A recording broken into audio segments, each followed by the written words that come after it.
अपनी आइडेंटिटी छिपाकर धर्मांतरण करने के लिए लड़कियों को फंसाने का षड्यंत्र चलता है तो यह समाज में असंतोष भी निर्माण करता है। जब जब सेकुलर सरकारें आई हैं, उनके ये षड्यंत्र बहुत तेजी से आगे बढ़े हैं। इसी धर्मांतरण के कारण भारत का विभाजन हुआ।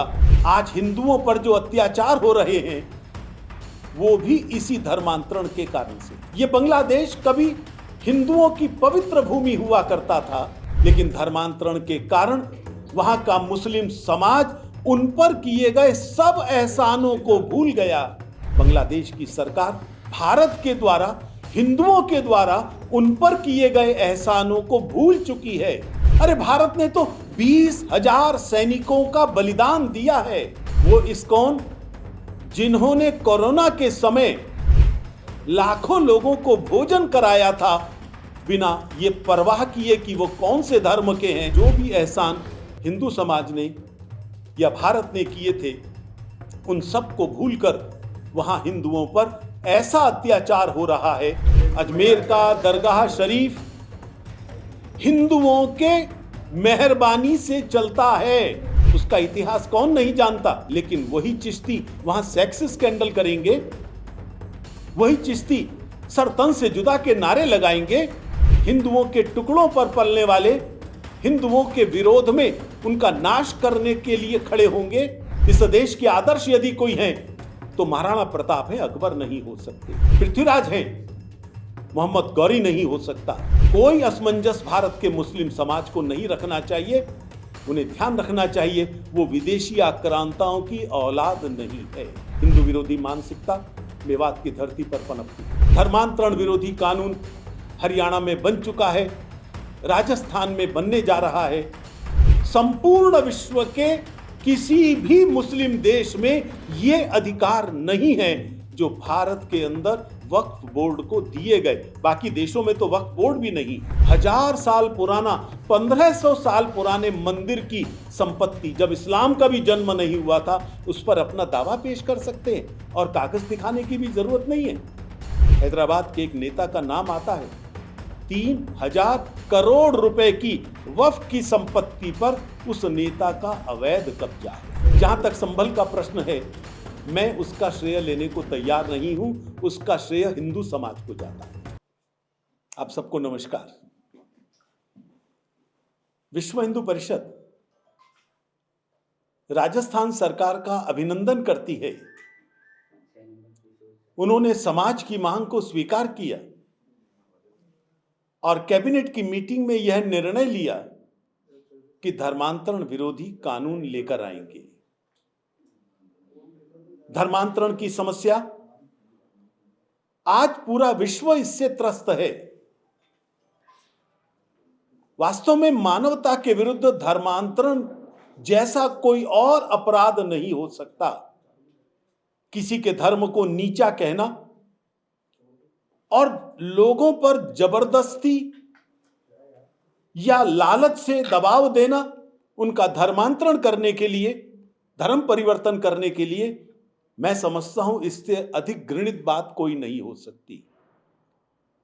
और जब यह लव जेहाद का स्वरूप ले लेता है, अपनी आइडेंटिटी छिपाकर धर्मांतरण करने के लिए लड़कियों को फंसाने का षड्यंत्र चलता है तो यह समाज में असंतोष भी निर्माण करता है। इन दोनों प्रकार के अत्याचारों पर रोक लगाने के लिए राजस्थान सरकार ने पहल की है, वह स्वागत योग्य है। राजस्थान की धरती पर लव जिहाद और धर्मांतरण ये दोनों ही खुलकर काम किया करते थे और जब जब सेकुलर सरकारें आई हैं, उनके ये षड्यंत्र बहुत तेजी से आगे बढ़े हैं। धर्मांतरण के कारण जो जनसंख्या असंतुलन होता है, उसके दुष्परिणाम पूरा भारत झेल रहा है। ऋषि कश्यप की धरती कश्मीर आज वो हिंदू शून्य बन गई है इसी धर्मांतरण के कारण।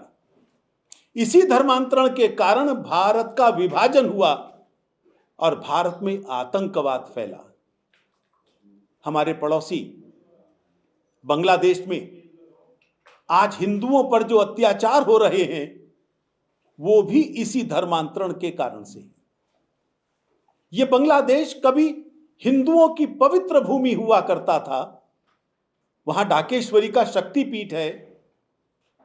सोनार बांग्ला इस रूप में इसकी पहचान थी। लेकिन धर्मांतरण के कारण वहां का मुस्लिम समाज उन पर किए गए सब एहसानों को भूल गया और आज वो हिंदू समाज पर जिस प्रकार के अत्याचार कर रहा है वो सब प्रकार की दरिंदगी की सीमाओं को पार कर रहे हैं। आज का हिंदू वहां पर दो ही विकल्प दिखाई दे रहे हैं, या तो सामूहिक नरसंहार की दिशा में बढ़ रहा है या वो सामूहिक धर्मांतरण करेंगे। बांग्लादेश की सरकार भारत के द्वारा, हिंदुओं के द्वारा उन पर किए गए एहसानों को भूल चुकी है। जब पाकिस्तान की सेनाएं वहां अत्याचार करती थी, हिंदू मुसलमान का अंतर नहीं देखती थी, लाखों लोगों की हत्याएं की गई, तब इस्कॉन ने भी, संपूर्ण विश्व के हिंदू समाज ने और भारत ने बंगाल के उन लोगों के साथ खड़े होकर बांग्लादेश के निर्माण के अंदर बहुत बड़ा योगदान दिया। अरे भारत ने तो 20,000 सैनिकों का बलिदान दिया है। उस बलिदान को भूल गए और भारत के विरोध में वहां नारे लग रहे हैं, तिरंगे को अपमानित किया जा रहा है। वो इस्कॉन जिन्होंने कोरोना के समय लाखों लोगों को भोजन कराया था बिना ये परवाह किए कि वो कौन से धर्म के हैं, वो इस्कॉन जिनके प्रमुख ने बांग्लादेश के निर्माण के समय करोड़ों रुपया इकट्ठा करके उनकी सहायता की थी, वही इस्कॉन उनके निशाने पर है। ऐसा लगता है एहसान फरामोशी उनके रक्त में है और इसलिए जो भी एहसान हिंदू समाज ने या भारत ने किए थे उन सब को भूलकर वहां हिंदुओं पर ऐसा अत्याचार हो रहा है जो मानव इतिहास में बहुत कम सुनने को मिलता है।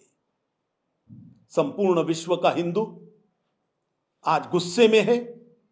संपूर्ण विश्व के अंदर आंदोलन चले हैं, प्रदर्शन हुए हैं और राजस्थान की जनता ने भी जिस प्रकार का आक्रोश व्यक्त किया है वो राजस्थान की जनता का संकल्प व्यक्त करता है। हिंदू का अत्याचार कहीं पर भी हो, राजस्थान का हिंदू उसके साथ खड़ा हुआ दिखाई देता है और धर्मांतरण के विरोध में राजस्थान के हिंदू समाज के संकल्प को और मजबूती के साथ प्रकट करता है। भारत सरकार बांग्लादेश पर दबाव डालने के लिए प्रयास कर रही है, लेकिन वो प्रयास पर्याप्त नहीं है। ऐसा लगता है भारत को 1971 की भूमिका में आना पड़ेगा और बांग्लादेश को दो हिस्सों में बांटना पड़ेगा। एक हिंदू बांग्लादेश, ये अलग से निर्माण करना पड़ेगा। विश्व हिंदू परिषद अपील करती है अंतर्राष्ट्रीय बिरादरी से, वे सभी मानवाधिकारों की चिंता करें। अभी 2 दिन पहले मानवाधिकार दिवस मनाया है।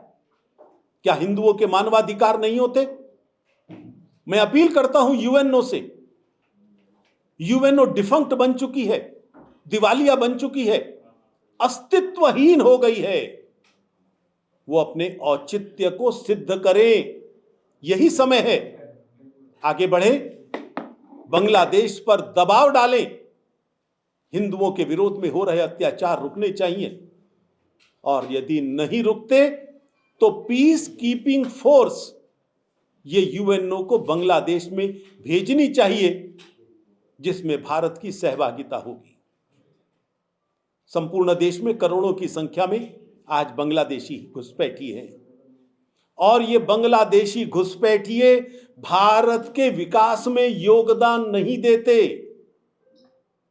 हिंदुओं पर कहीं भी अत्याचार होता है उसमें ये सहयोगी बनते। नूह के अंदर मेवात में जो हिंदुओं पर अत्याचार हुए थे, गोलियां चली थी, पत्थर फेंके गए थे, उसमें बांग्लादेशी और रोहिंग्या घुसपैठियों का बड़ा योगदान था।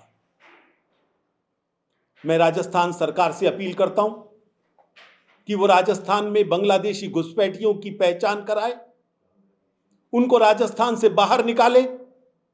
अब बहुत हो चुका है।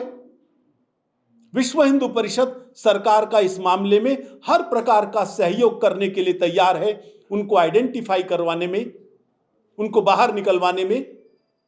अब बांग्लादेशी घुसपैठियों का भारत में कोई स्थान नहीं है। जो बांग्लादेश हिंदुओं पर अत्याचार करता है और बांग्लादेशी घुसपैठिए भारत में आकर हिंदुओं पर करते हैं, ये दोनों ही बातें स्वीकार नहीं की जा सकती।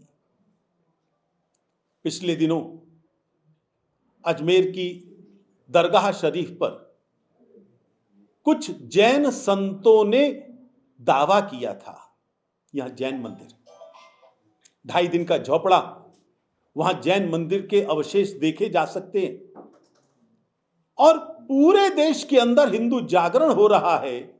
लाखों मंदिर तोड़े गए थे। स्वाभाविक तौर पर आज की पीढ़ी को यह जानने का अधिकार है कि उनके धर्मस्थलों के साथ, उनके पूर्वजों के साथ क्या किया गया था।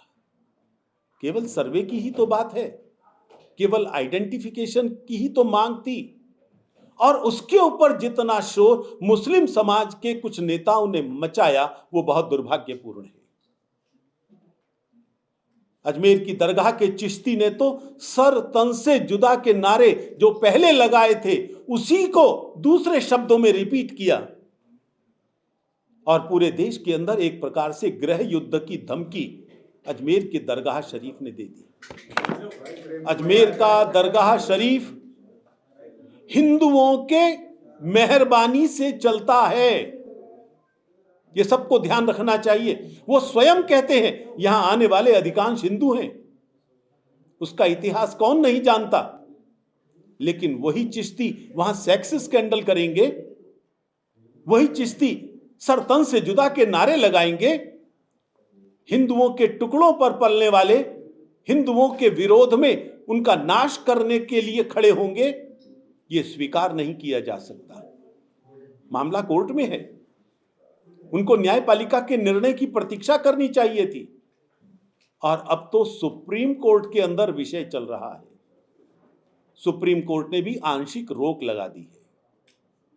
अपने निर्णय होने तक लोअर कोर्ट्स को आगे न बढ़े यह संकेत दिया है, लेकिन यह ध्यान कर लें उसमें एक लाइन आदेश में बड़ी स्पष्ट है, किसी को अपनी शिकायत या अपनी एप्लीकेशन दर्ज करने से इंकार नहीं किया है सुप्रीम कोर्ट ने, केवल कार्यवाही पर रोक लगी है। इसलिए मैं समझता हूं उनको अपने आप को औरंगजेब या मोहम्मद गौरी के साथ नहीं जोड़ना चाहिए। वो इस देश के धरती के हैं, बार बार कहते हैं इस देश के प्रति उनकी निष्ठा होनी ही चाहिए। इसलिए अगर धर्म संकट खड़ा होता है कि कोई राणा प्रताप या अकबर में से किसको चुनना पड़े, तो भारत में रहने वालों के लिए कोई धर्म संकट नहीं होना चाहिए। इस देश के नायक, इस देश के आदर्श यदि कोई है तो महाराणा प्रताप है, अकबर नहीं हो सकते। पृथ्वीराज हैं, मोहम्मद गौरी नहीं हो सकता। तो इसलिए कोई असमंजस भारत के मुस्लिम समाज को नहीं रखना चाहिए। उन्हें ध्यान रखना चाहिए वो विदेशी आक्रांताओं की औलाद नहीं है। हमारे प्रांत के अंदर ही मेवात का क्षेत्र पड़ता है, जहां खुलकर गौ हत्या होती है, हिंदुओं पर अत्याचार होते हैं। और पिछले वर्ष हम सबको ध्यान में है उसका जो हरियाणा का हिस्सा है, वहां हिंदू यात्राओं पर किस प्रकार से हमले किए गए थे। हिंदू विरोधी मानसिकता मेवात की धरती पर पनपती है। यह कृष्ण की धरती है। मेवात का एक एक कण कृष्ण की यादों से जुड़ा हुआ है और वही वहां की पहचान है। इसलिए मैं मेवात के मुसलमानों से भी अपील करता हूं आपके माध्यम से, वो अपने इतिहास को पहचाने, हिंदुओं पर, गौ माता पर, उनकी बहन बेटियों पर अत्याचार करने का विचार छोड़ दें। आज हिंदू समाज खड़ा हो गया है। मेवात का हिंदू अकेला नहीं है। धर्मांतरण विरोधी कानून हरियाणा में बन चुका है। राजस्थान में बनने जा रहा है, धर्मांतरण के या हिंदुओं पर अत्याचार के कोई षड्यंत्र अब स्वीकार नहीं किए जा सकते। और इससे पहले कि बाहर का भी हिंदू समाज उनके साथ में खड़ा हुआ दिखाई दे, उनको ये सब चीजें बंद कर देनी चाहिए। इस विषय में किसी को कोई पूछना है तो बात पूछ सकते हैं।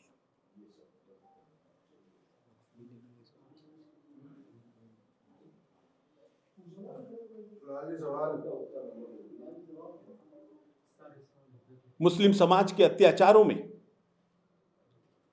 एक विषय और आज चर्चा में है, और वो है वक्फ बोर्ड का।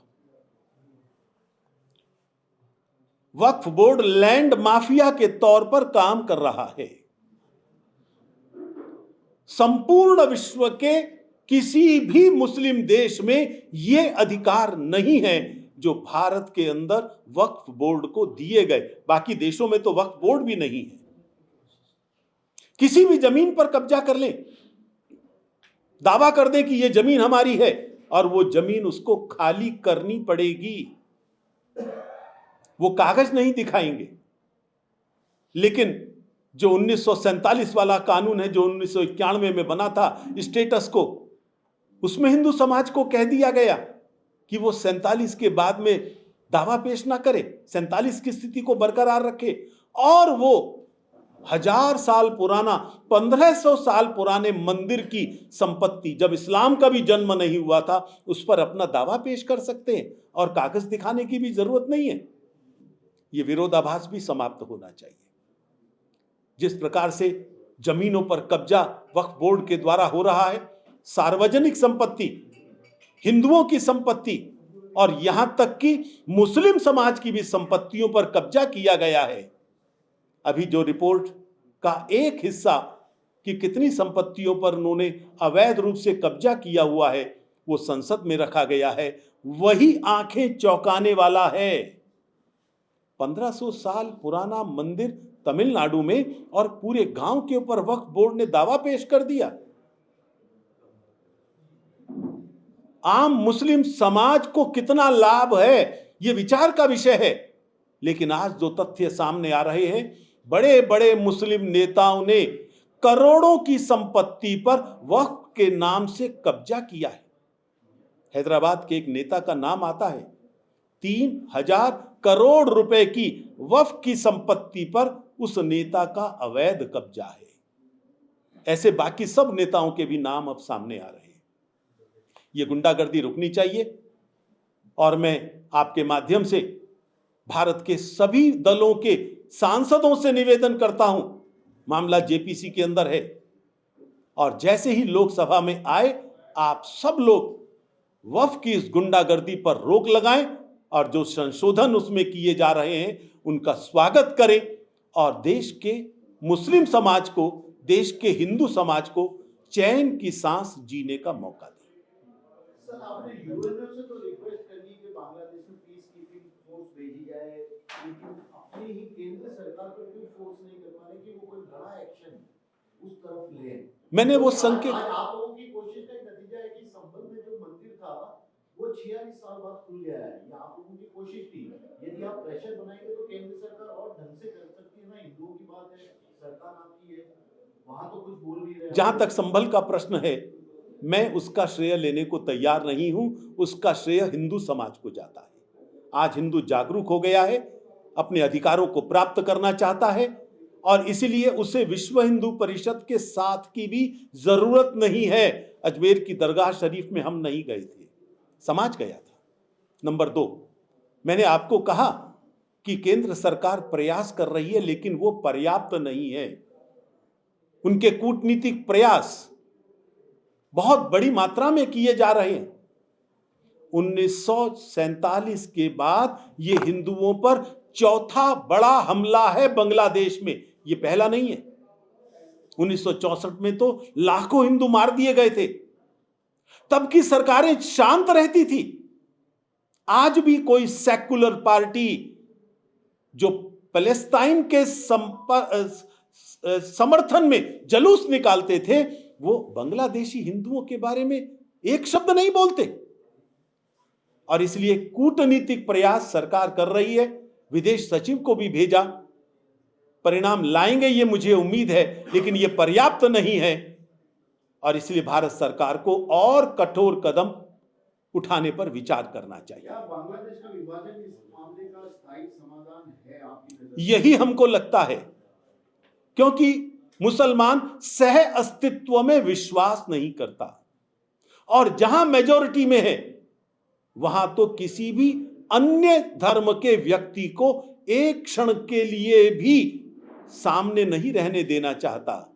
यही तो कश्मीर में हुआ, यही बंगाल के कुछ जिलों में हो रहा है, यही केरल के कुछ जिलों में हो रहा है।